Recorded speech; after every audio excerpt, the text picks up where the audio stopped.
Hello and welcome back to Aetheral Space 9.6. Skipper, we are back. Hey, we know that guy. I've heard of this guy. I'm just like Will Smith in Fresh Prince of Bel-Air looking at all the sites. It's like, wow, I recognize that guy. That's Skipper. Hey, it's me. Got my camera. You're some kind of fresh prince, huh? Not stale, are you? I ran into a prince once a couple arcs back. It's not such a big deal.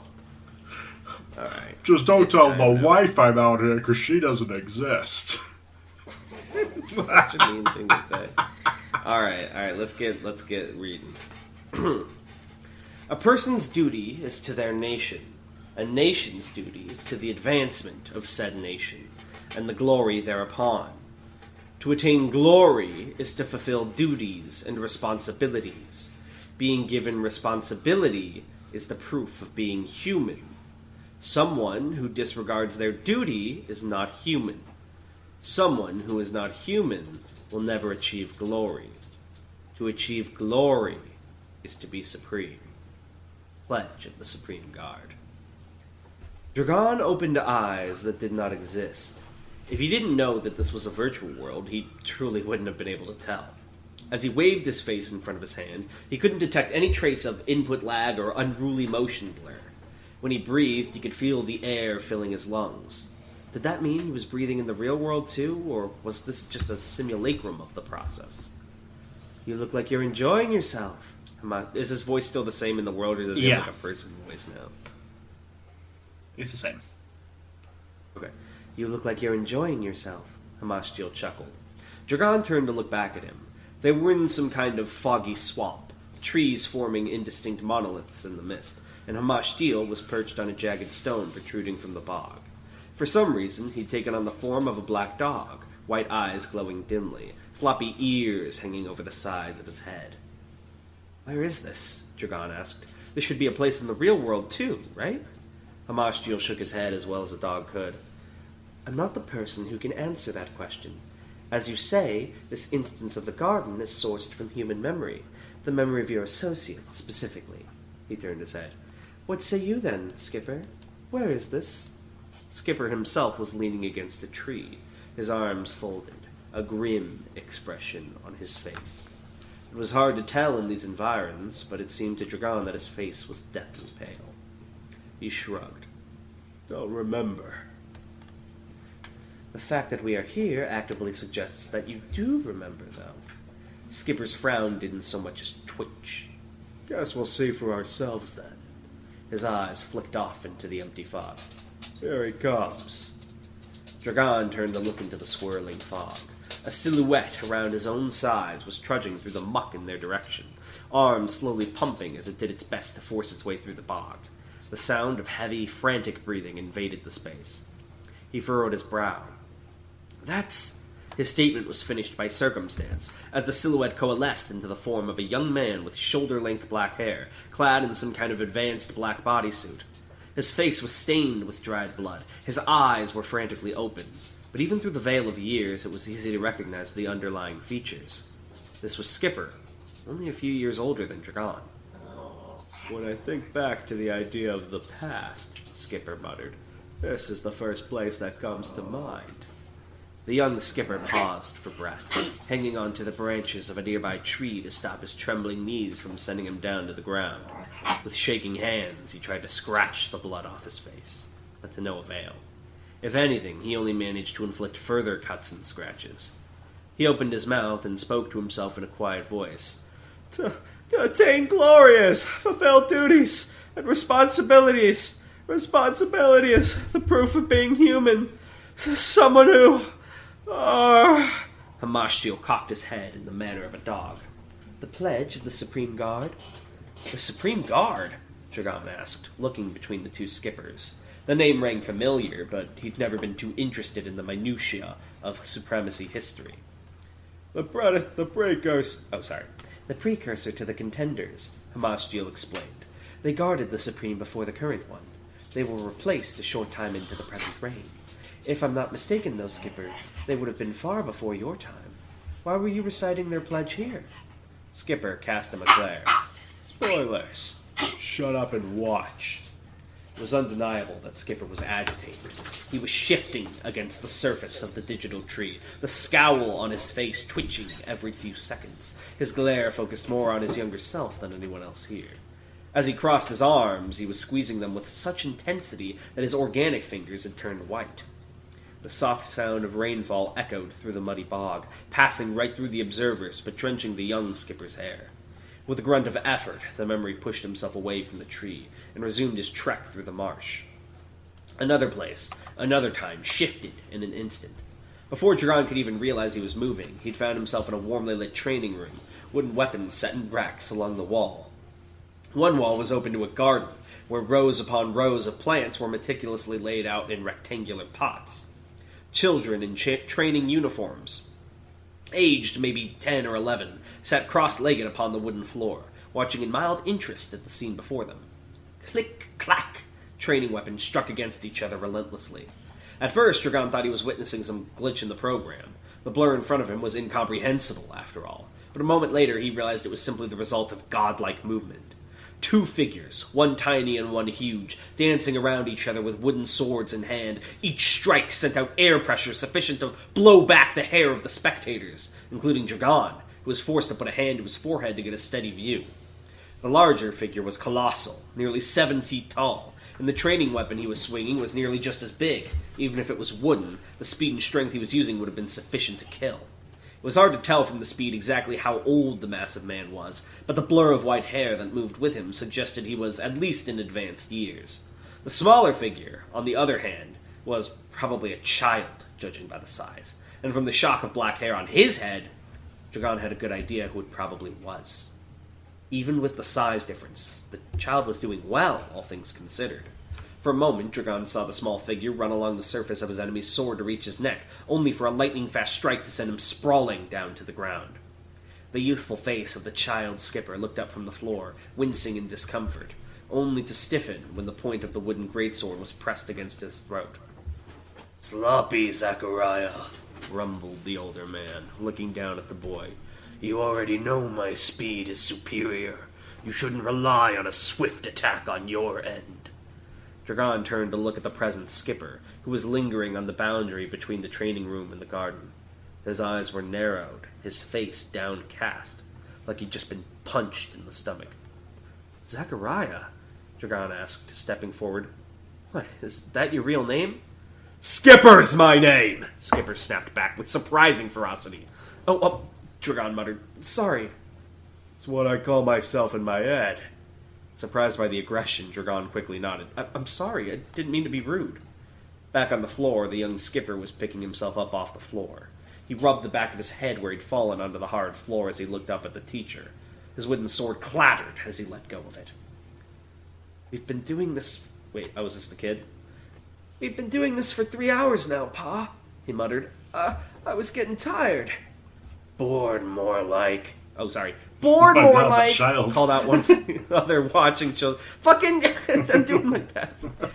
Zach's a slacker, Achilles." A raven, perched atop one of the training weapons, opened its beak, and Hamashiel's bemused voice poured out. "Achilles, eh? That face and that stature. Could he be..." The present skipper nodded. Achilles Esmeralda, the executioner of the Supremacy Legendary, back in the day. His face fell a bit further. He was my old man. Adoptive. "You should not have been this young back then," Hamashiel mused. "Considering Achilles' active period and the age you are in this scenario, there's a significant timeline discrepancy." Like I said, muttered Skipper. Spoilers. Before their eyes, the world melted away once again. And when it coalesced once more, the light that shone into that same room was that of the moon. The young skipper and Achilles Esmeralda were sitting side by side on the training mat, looking out at the darkness of the garden. "Laziness is not something that you are, Zachariah," Achilles said, fist on his chin. "It is something that you allow, something that you succumb to, the shadow of impatience." "I don't know what that means," the young skipper mumbled, staring out at the night. "Basically, I'm lazy, yeah?" "We had been fighting for some time, and you grew tired of the struggle, and so attempted to end it quickly. That was your downfall. The long fight, the persistent struggle. It exhausts you. The young skipper pouted. So you brought me out here just to scold me? No, Achilles shook his head. That impatience is your strength as well, Zachariah. You understand the merits of decisiveness. The kid rolled his eyes. You're just trying to make me feel better. Achilles slapped the boy across the back of his head so quickly that Dragon couldn't even see it.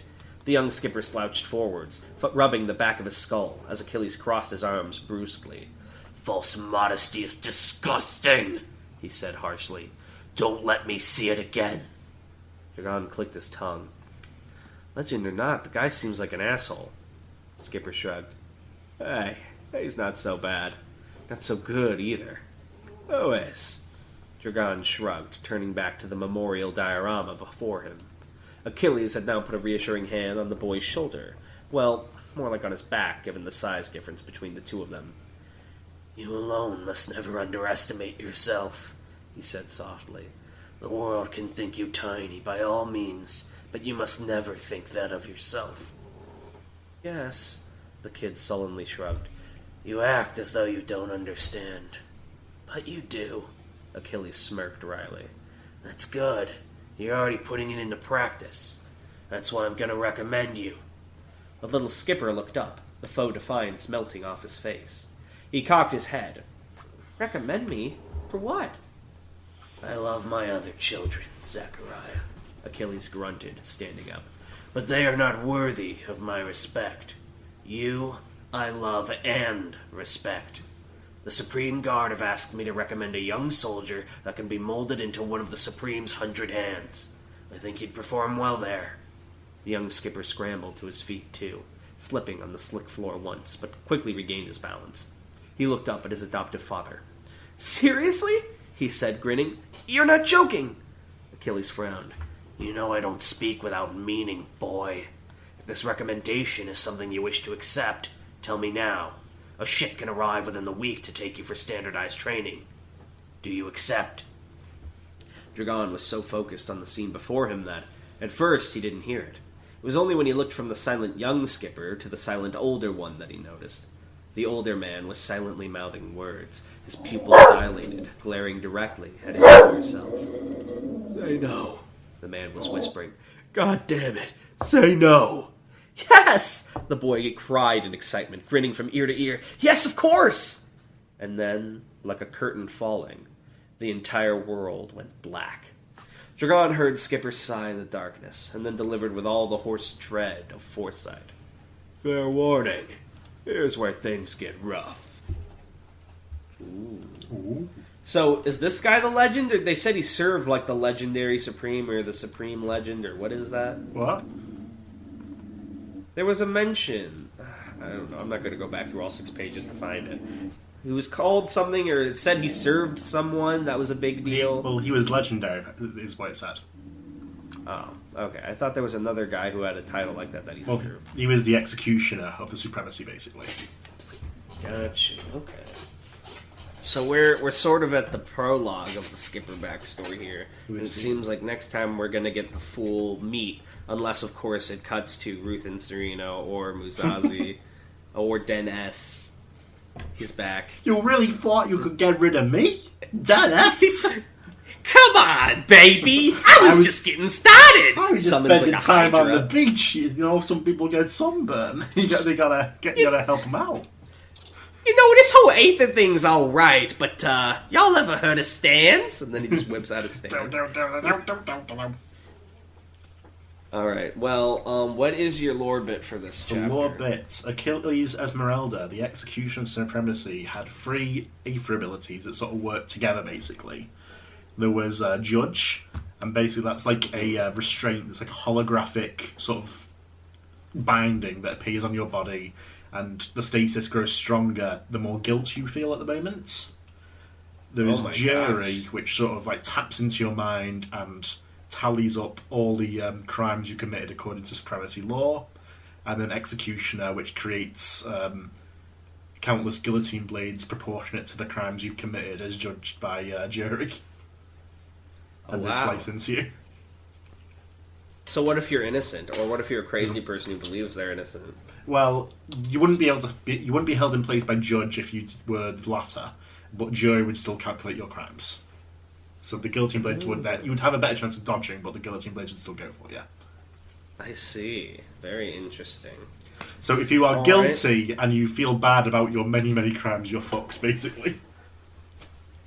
Well, I think I speak for everyone when I say I am very excited to see 9.7 and what you have planned for us.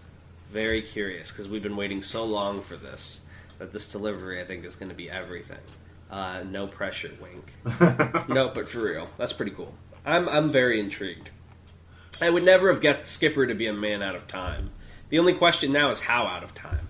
This also explains why things have been so technologically advanced for the last 1,000 years and beyond, because if they weren't and Skipper was a man out of time, it wouldn't have made sense for him to know how to fucking do anything with all the shit he's used. Well, maybe not, because he's been, reopened and trained, I guess.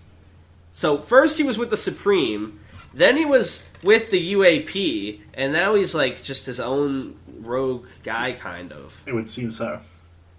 I'm very interested when and why he started using Skipper, of all things, as his name. Very, very curious. But for now, I will let you guys go, so I will see you all later. Take care. Bye.